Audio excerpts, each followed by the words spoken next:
Hello everyone, it's Seth, probably better known as Saffron Olive, and we are back here today with another edition of Budget Magic, and I think we have a pretty sweet one this week. This week we are playing Standard again, and we're playing a deck that I'm calling Green-Black Value Leap.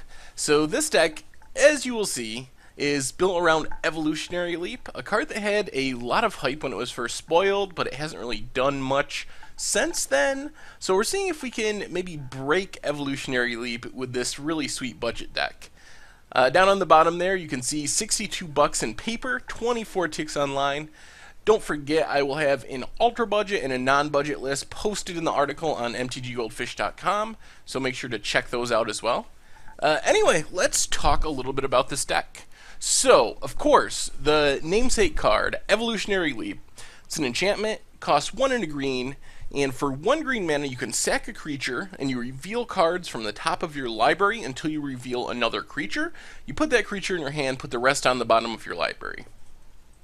So, Evolutionary Leap is, on one hand, it's a good way to protect your creatures from removal. You can do this at instant speed, the sacrifice effect. So if someone points a lightning bolt or a ruinous path at one of your creatures, you can sack it in response, get another creature, and kind of fizzles the removal spell.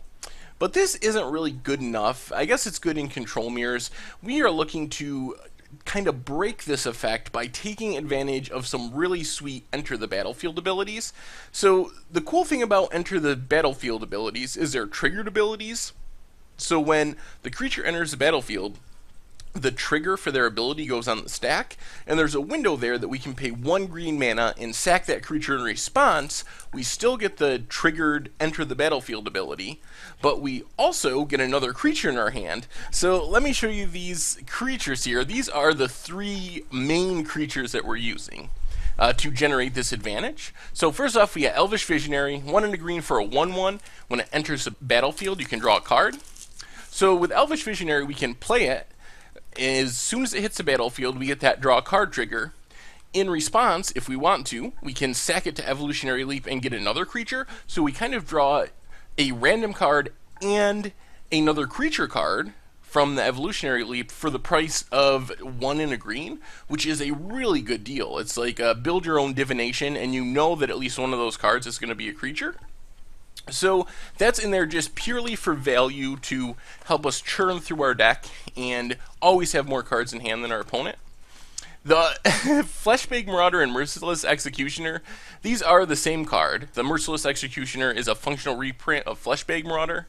So there are 3 ones for 2 and a black. When they enter the battlefield, each player sacrifices a creature.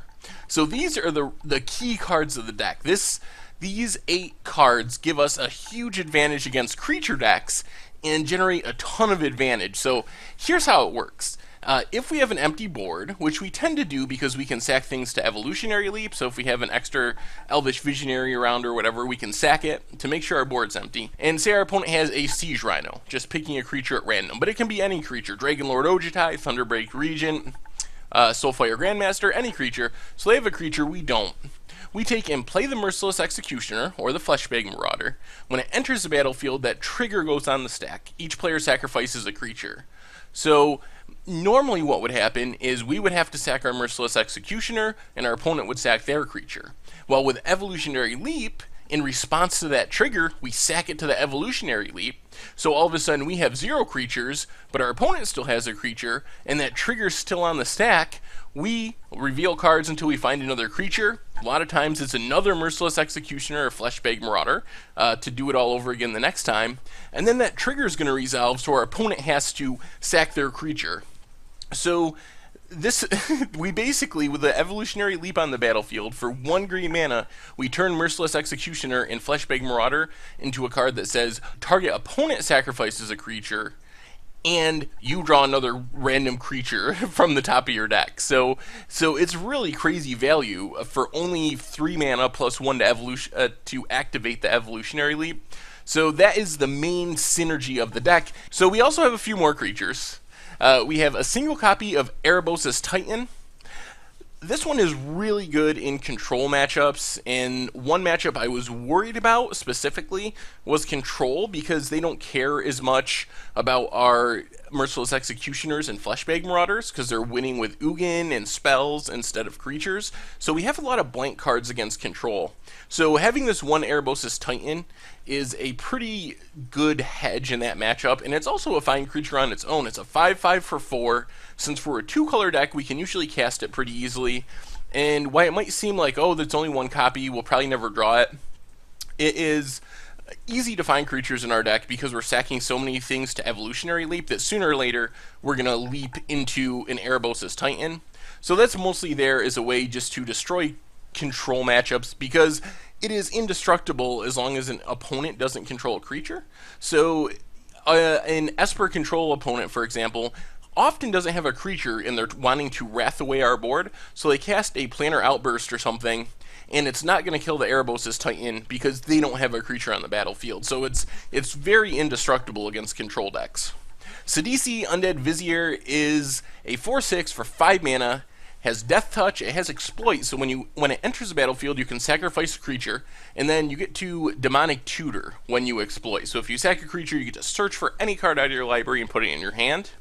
This is just another sweet value card. It can help us find an Evolutionary Leap, or a removal spell, or one of our Planeswalkers, just whatever missing piece we might need at a time. And finally, 4 copies of Green Warden of Murasa. I love this card. We've played it before in Budget Magic. It's a 5/4 for 6 mana. When it enters the battlefield, you regrow something, return it from your graveyard to your hand, and when it dies, you can exile it and regrow something else. So the sweet thing about Green Warden is it lets us reuse all those things we're sacrificing. So do we need some card advantage? We get back an Elvish Visionary. Do we need another sacrifice effect? We can get back a Merciless Executioner. Do we want our Erebos' Titan back against control? Or do we want a tutor from our library? We can get back the Sidisi.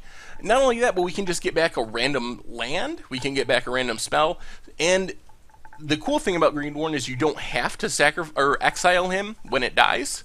So we can choose not to, which is often important if we have 2 Green Wardens. We choose not to exile the first one, and then we can play the second Green Warden, get back the first Green Warden, and just use it like an expensive Eternal Witness, basically, instead of taking advantage of the dies trigger.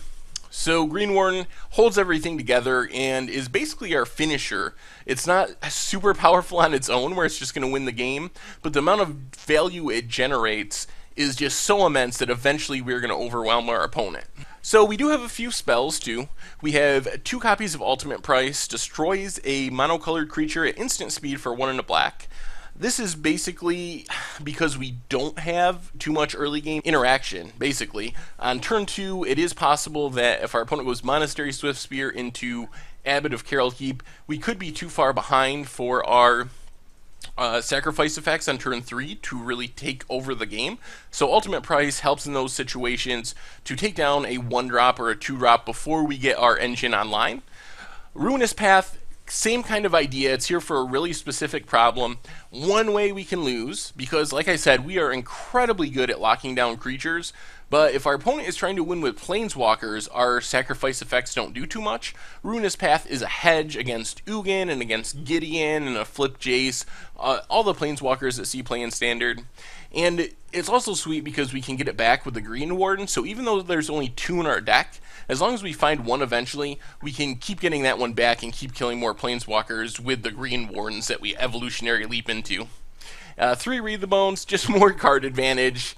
If we are going to go with the incremental advantage plan, we are going to go all the way on the incremental advantage plan, and Read the Bones is just another great option for that.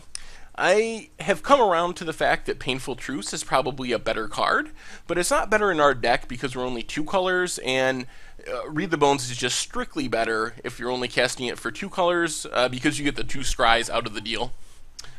Then we have our Wraths, 4 copies of Languish, 1 copy of Crux of Fate. These, like I mentioned before, are there to take care of token or go wide aggro strategies. We can use these to clean up a whole bunch of tokens and then go on our 1-for-1 plan.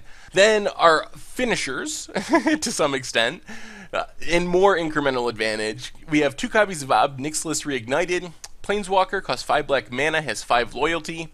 For the +1, we get to draw a card and lose a life, so more incremental advantage. -3 destroys a creature, so even more incremental advantage. And then the ultimate, you get an emblem that says whenever a player draws a card, you lose 2 life. So we can put that emblem on our opponent, and they will kill themselves over the course of a few turns by taking damage every time they draw a card. Then finally, a card I love, and it is so good in this deck, Palace Siege. Palace Siege is a 5-mana black enchantment. You get to choose cons or dragons, and we've played a bunch of other sieges, but usually we're only picking one option. With Palace Siege, we actually use both options really often. There's a really even split. So the cons option is you get to return a creature from your graveyard to your hand at the beginning of your upkeep. So what Palace Siege does really is not only does it give us tons of triggers from Evolutionary Leap because we always have a creature to sack, but the main thing is it lets us have a edict effect every single turn. So in the late game, when our opponent's playing off the top, assuming they're just drawing one card, we basically lock them out of the game, or their creatures out of the game with Palace Siege, because we can always just get back a Merciless Executioner and make them sacrifice whatever creature they draw. So we use cons quite a bit, but we also use dragons. Dragons is basically you drain for 2 on your upkeep. So target opponent loses 2 life and you gain 2 life. So this is a way to stabilize, and it's also a way to close out the game. Other than Dromoka's command, there's not a lot of cards that are dealing with a 5-mana enchantment in Standard. So a lot of times this sits out against a deck like Red-Green Landfall, for example, and over the course of time it just drains them to death. While also gaining us enough life that we aren't in danger of dying. Because we have all those removal effects, we can usually keep the board fairly clean, but Palace Siege makes sure if we can't keep it totally clean and we're taking a little bit of damage here and there, we're still not in danger of dying because of that constant life gain. So anyway, that's the deck. The rest of it, the lands, got 1 Evolving Wilds. We have a bunch of basics, 8 swamps, 5 forests, 4 jungle hollows, 4 Llanowar Waste, green-black duals, and then also an additional Opulent Palace and Sandsteep Citadel. We don't have blue or white mana for those tri-lands, so they're just enter the battlefield tap green-black duals in our deck. I don't know. I wanted to try them out. There could be an argument against that. Maybe it's better just to play more Evolving Wilds in that situation, but we'll see. Anyway, in the sideboard, we have 3 copies of Duress for control matchups, 1 copy of Feed the Clan, just to put the game away against aggro. It's a card I really, really like in conjunction with Green Warden of Marasa, because you can just gain so much life by casting it, getting it back with Green Warden, gain 10, get it back with Green Warden, and really put the game away against aggro. 2 self-inflicted wounds to handle green or white creatures, like Siege Rhino, for example. A couple more ultimate prices, part of our aggro package against green-red landfall, Atarka Red to kill those early creatures. 2 infinite obliteration, a hedge against Eldrazi, basically. That's the main reason it's in the deck, is to exile Ulamog, the Ceaseless Hunger, against the ramp deck. Then we have 2 Virulent Plagues. That is another out to the token plan, which I've been saying through our whole intro is a problem for the deck. You really need to be able to sweep up a bunch of tokens to make the Fleshbag Marauder Merciless Executioner plan work. 1 Archfiend of Depravity, sort of the same idea. It's a 5/4 flyer for 5 mana, and at the end step, opponents have to sack down to just 2 creatures. So it's a way to make sure there's not a ton of creatures on the battlefield. And 2 Guiltleaf Winnower. Those can come in and kill Tassigers and Siege Rhinos. We can leap into them by sacking our Fleshbags and Merciless Executioners like we talked about. So anyway, I had a decent amount of success with this deck. I started off on an incredibly hot winning streak, just crushing everyone, and then lost a couple close matches towards the end of our video set.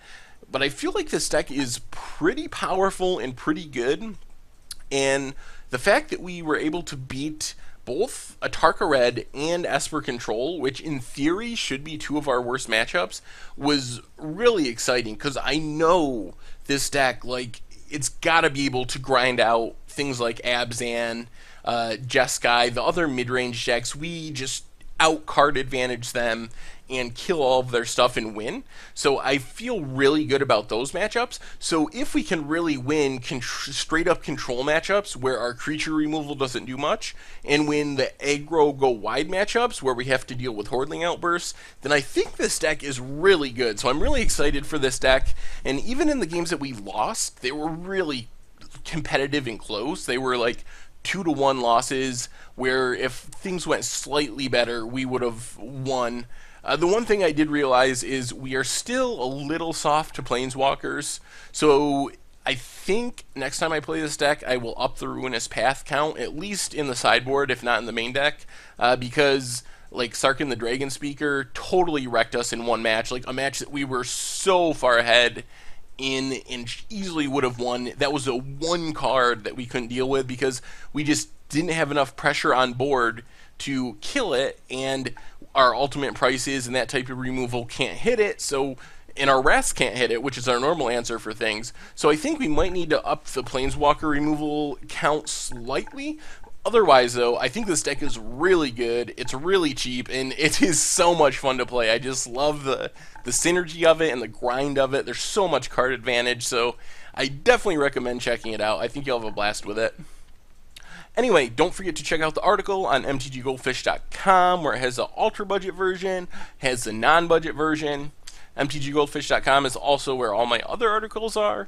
Tons of great content from other people as well, decks prices, metagame strategy, basically anything and everything you could want related to Magic the Gathering. And if you like the video, make sure to subscribe to the YouTube channel to stay up on all the latest and greatest in video content from MTG Goldfish. Anyway, thank you all for watching, and I will talk to you soon.